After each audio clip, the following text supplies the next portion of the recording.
Il y a des hommes qui naissent sous une bonne étoile, et d'autres qui semblent porter le poids du monde sur leurs épaules dès leur premier cri. Kofi était de ceux-là. C'était un homme bon, un homme courageux, marié à la plus belle femme du village, Awa. Il s'aimait d'un amour pur, sincère, indestructible. Mais l'amour ne remplit pas le ventre. Et le ventre de Kofi et Awa criait famine. Ils vivaient dans une petite cabane en tôle, percée de partout. Quand il pleuvait, ils dormaient debout. Kofi était maçon, mais les chantiers étaient rares. Awa vendait des beignets, mais la farine coûtait trop cher. Le village les regardait avec pitié. Regardez ce couple, disaient les mauvaises langues. Ils sont beaux, mais ils sont maudits. La pauvreté leur colle à la peau comme une maladie. Kofi encaissait les moqueries. Il serrait les dents. Il promettait chaque soir à sa femme, un jour, Awa, je te couvrirai d'or. Tu seras une reine. Awa souriait tristement en lui caressant la joue. Je n'ai pas besoin d'or, Kofi. J'ai juste besoin que tu ne te tues pas à la tâche. Mais le destin allait mettre leur amour à l'épreuve de la pire des manières. Le jour qui fit basculer leur vie commença comme les autres, mais finit dans les larmes. La sœur d'Awa se mariait. C'était un grand mariage riche. La famille avait loué une salle prestigieuse. Kofi et Awa s'y rendirent avec leurs meilleurs vêtements, qui étaient pourtant usés et délavés. À l'entrée, le cousin de la mariée, un homme riche et arrogant nommé Blaise, les bloqua. « Où allez-vous comme ça » aboya Blaise. « C'est le mariage de ma belle-sœur » répondit Kofi poliment. Blaise éclata de rire. Il attira l'attention de tous les invités. « Regardez-moi ces clochards. Vous pensez qu'on va laisser entrer des gens qui sentent la transpiration et la misère? Vous allez faire fuir les invités de marque. Blaise, s'il te plaît. » Supplia Awa. « C'est ma sœur. »« Ta sœur a honte de toi » cria Blaise. Il sortit un billet de banque froissé de sa poche et le jeta par terre, dans la boue. « Tiens. Prends ça, va t'acheter du savon et disparaît. Tu fais tache dans le décor. » Kofi voulut frapper Blaise, mais les gardes de sécurité le maîtrisèrent et le jetèrent violemment sur le trottoir. Awa ramassa son mari en pleurant. Ce soir-là, quelque chose mourut en Kofi. L'homme bon et patient disparut. Une rage froide, noire, prit sa place. « C'est fini » murmura-t-il dans le noir. « Plus jamais. Je suis prêt à tout. Absolument tout. » Le lendemain, Kofi disparut. Il ne dit rien à Awa. Il marcha loin, très loin, hors de la ville, vers la forêt des ombres, un endroit où les villageois n'allaient jamais. On disait qu'un homme vivait là-bas. Un homme qu'on appelait le banquier des âmes. Kofi trouva la maison.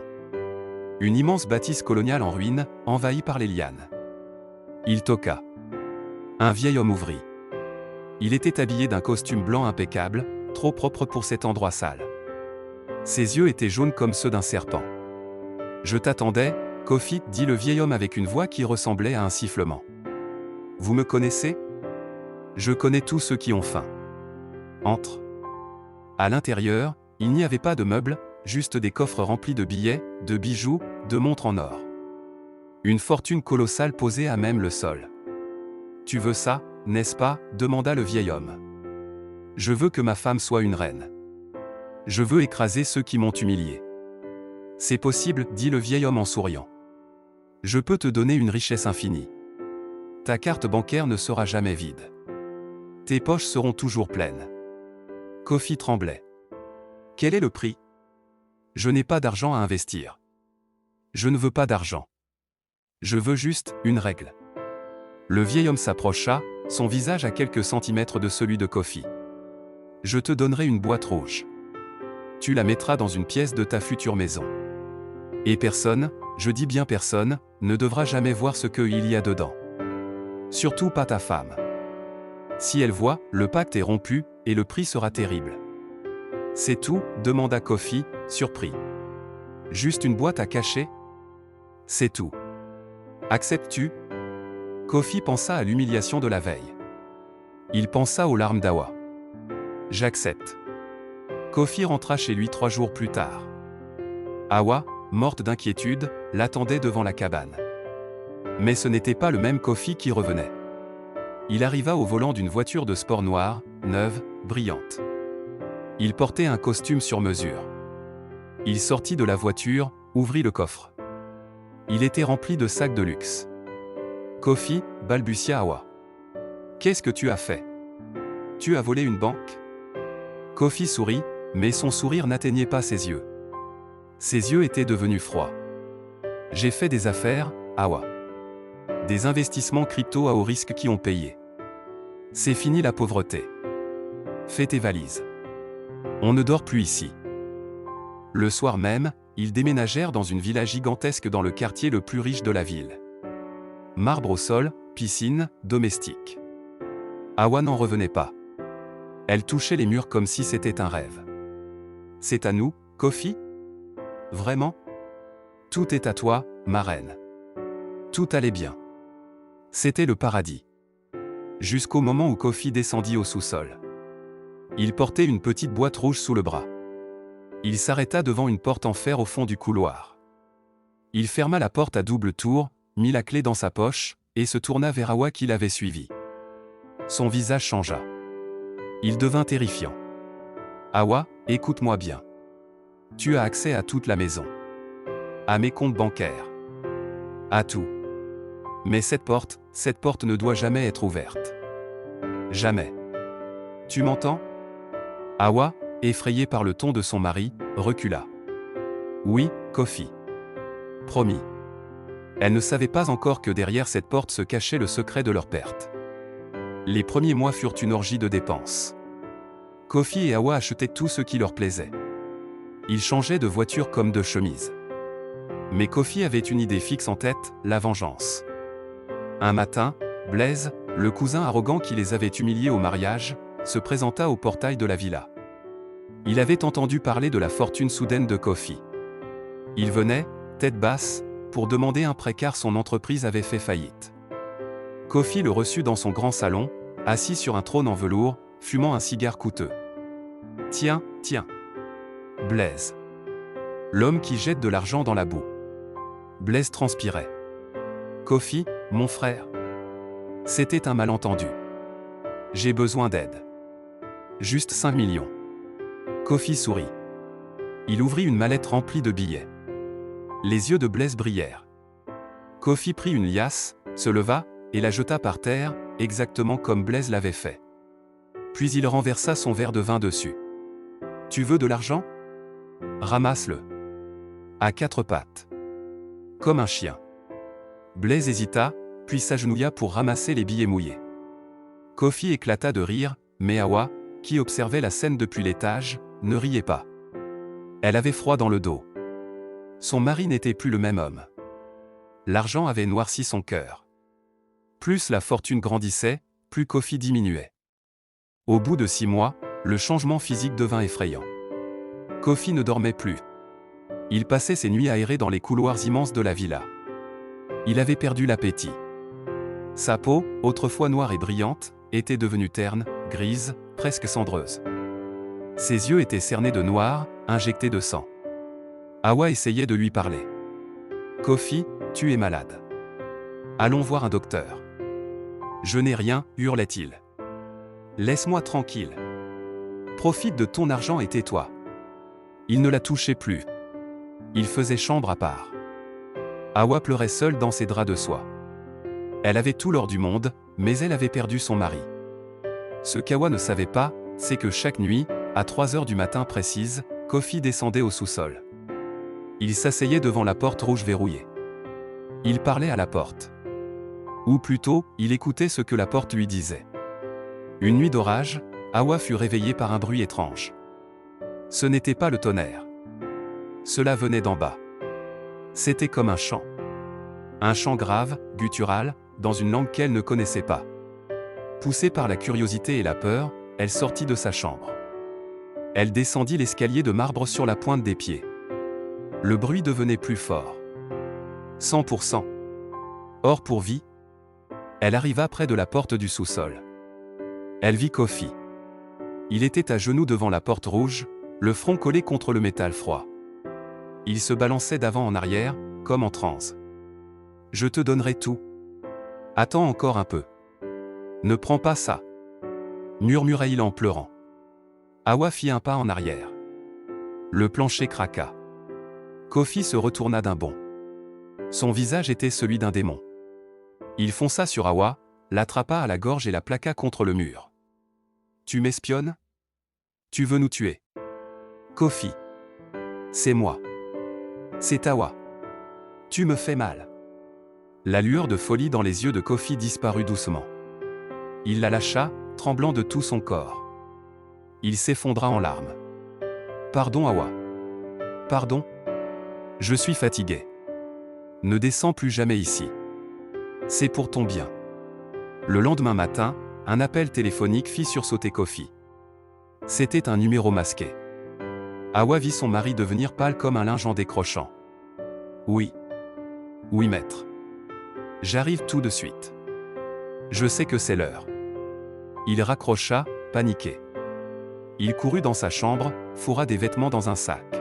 « Je dois partir, Awa. Un voyage d'affaires urgent. Je reviens demain soir. » « Mais tu es faible, Kofi. Tu ne peux pas conduire. »« Je n'ai pas le choix. » Dans sa précipitation, Kofi fit une erreur. Une erreur fatale. En changeant de pantalon pour mettre son costume de voyage, il laissa tomber quelque chose de sa poche sur le tapis épais de la chambre. Il embrassa Awa froidement sur le front et partit en trombe avec la voiture. Awa resta seule dans la grande maison silencieuse. Elle monta dans la chambre pour ranger les affaires de son mari. Elle se baissa pour ramasser le pantalon sale laissé par terre. Et là, elle la vit. Une petite clé dorée, avec un ruban rouge. La clé du sous-sol. Awa ramassa la clé. Son cœur battait à tout rompre. Elle savait qu'elle ne devait pas. Elle se rappelait les menaces. Mais elle se rappelait aussi les murmures, la maladie de son mari, le mystère. Elle devait savoir ce qui détruisait l'homme qu'elle aimait. Elle serra la clé dans sa main. Elle sortit de la chambre. Elle se dirigea vers les escaliers. Awa descendit les marches du sous-sol. Chaque pas résonnait comme un coup de tambour dans le silence de la villa. Elle tremblait. Elle tenait la clé dorée si fort que le métal lui faisait mal aux doigts. Elle arriva devant la porte en fer. Elle hésita. Une voix dans sa tête lui criait « N'ouvre pas. Fuis. » Mais elle devait savoir. Elle inséra la clé. Clic. La serrure tourna.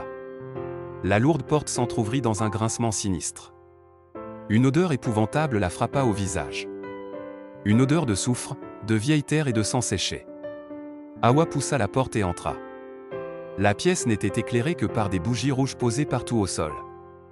Les murs étaient peints en rouge sombre. Au centre de la pièce, il y avait une montagne de billets de banque, de bijoux et de lingots d'or. C'était plus d'argent qu'elle n'en avait jamais vu. Mais ce n'était pas ça qui glaça le sang d'Awa. Sur la pile d'or, un immense serpent noir, gros comme un tronc d'arbre, dormait. Et juste devant le serpent, il y avait un petit autel. Sur cet autel, il n'y avait pas de statue de Dieu. Il y avait une photo. Awa s'approcha, terrifiée. Elle regarda la photo. C'était une photo d'elle. Une photo d'elle en train de dormir. Et sous la photo, une date était écrite en rouge. La date d'aujourd'hui. Awa comprit instantanément. La richesse, la villa, les voitures. Tout cela n'était pas un don. C'était un échange. Kofi ne l'avait pas vendu pour de l'argent. Il avait vendu sa vie à elle pour garder sa fortune. La date d'aujourd'hui. C'était le jour du paiement. Soudain, le serpent ouvrit les yeux. Des yeux jaunes, verticaux. Il se dressa lentement, sifflant. Awa hurla de terreur. Elle recula vers la porte, mais la porte claqua violemment toute seule. Elle était enfermée. Une voix caverneuse sembla sortir des murs. Le maître arrive. La dette doit être payée. Awa frappa contre la porte de toutes ses forces. Au secours! Aidez-moi! Mais la villa était vide, insonorisée. Personne ne pouvait l'entendre. Pendant ce temps, sur l'autoroute, Kofi roulait à 200 à l'heure. Il avait senti une brûlure dans sa poitrine. Le sorcier l'avait prévenu, si la porte s'ouvre, tu le sauras. Il savait qu'Awa avait trouvé la clé. Il pleurait en conduisant, tapant sur le volant. Non. Pas elle. Prends-moi, mais pas elle. Il arriva à la villa en dérapant. Il laissa la voiture porte ouverte et courut vers la maison. Il dévala les escaliers du sous-sol, manquant de tomber. Il arriva devant la porte rouge. Il entendait les cris d'Awa à l'intérieur. « Kofi! Ouvre! Il y a un monstre !» Kofi n'avait pas la clé, Awa l'avait. Il prit un extincteur accroché au mur et commença à défoncer la serrure, frappant comme un fou, hurlant de rage. La serrure céda enfin. Kofi se rua à l'intérieur. Le serpent était dressé, prêt à frapper Awa qui était recroquevillé dans un coin. « Recule » hurla Kofi au monstre. Le serpent tourna sa tête vers Kofi. La voix du sorcier sortit de la gueule de la bête. « Tu as signé le pacte, Kofi. La richesse contre l'âme de ce que tu as de plus cher. C'est elle ou toi. Choisis maintenant. Si elle vit, tu redeviens poussière. Si elle meurt, tu seras roi pour l'éternité. » Awa regarda son mari, les yeux pleins de larmes et d'incompréhension. « Tu m'as vendu, Kofi? Tu m'as sacrifié pour de l'argent ?» Kofi regarda sa femme. Il regarda l'or au sol. Il regarda ses mains tremblantes. Il revit leur vie d'avant, pauvre mais heureuse. Il réalisa qu'il avait été le plus grand des imbéciles. Il s'avança entre le serpent et Awa. Il écarta les bras. « Prends tout » cria-t-il au monstre. « Reprends ton or. Reprends ta villa. Reprends ton maudit pacte. Je ne veux rien. Je veux ma femme. » Le serpent siffla de colère. Le pacte ne peut être rompu que par le feu. Kofi comprit. Il attrapa une des bougies rouges au sol. Il regarda Awa une dernière fois. « Fuis, Awa. Cours !» Il jeta la bougie sur la montagne de billets. Le papier prit feu instantanément. Les flammes, surnaturelles, montèrent jusqu'au plafond en une seconde. Kofi attrapa la main d'Awa et ils coururent. Ils coururent hors de la chambre rouge, hors du sous-sol, hors de la villa. À peine étaient-ils sortis dans le jardin que la maison explosa dans un brasier infernal. Kofi et Awa se retrouvèrent sur le trottoir, noircis par la fumée, se tenant la main. Ils n'avaient plus rien. Juste les vêtements qu'ils portaient. Awa regarda Kofi. Elle le gifla de toutes ses forces. Puis elle le serra dans ses bras en pleurant. « Plus jamais » Kofi sanglota-t-elle. « Promets-moi. Plus jamais ça. Plus jamais » jura-t-il. Ils repartirent vivre au village. Ils recommencèrent à zéro. Kofi redevint maçon, Awa vendit des beignets. Ils restèrent pauvres toute leur vie. Mais chaque soir, quand ils dormaient l'un contre l'autre, sans cauchemar et sans secret, ils savaient qu'ils étaient les personnes les plus riches du monde. Car il y a une chose que l'argent du diable ne pourra jamais acheter, la paix de l'âme. Cette histoire est un avertissement. Ne cherchez pas les raccourcis vers la richesse. L'argent facile cache toujours des larmes amères.